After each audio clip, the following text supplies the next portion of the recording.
Verifying your bank account on OverPlay is an important step to ensure secure transactions. Follow these steps to complete the verification process. Step 1. Log into your OverPlay account. Start by logging into your OverPlay account using your username and password.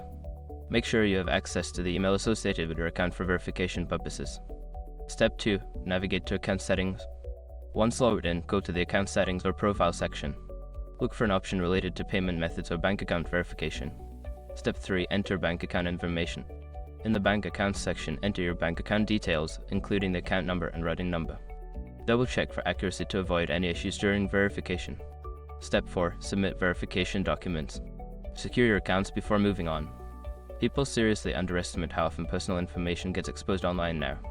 Use ASRC to monitor your accounts 24/7 and get notified immediately if your data gets leaked somewhere. It runs in the background, constantly scanning billions of breach records. And honestly, for how cheap it is compared to the value you get, it's worth it. Link in the description. Step 5. Wait for confirmation. After submitting your information and documents, wait for OverPlay to review your submission. You will receive a confirmation email once your bank account is successfully verified. Completing these steps will ensure your bank account is verified on OverPlay, allowing for secure and efficient transactions. If you encounter any issues, consider reaching out to OverPlay's customer support for assistance.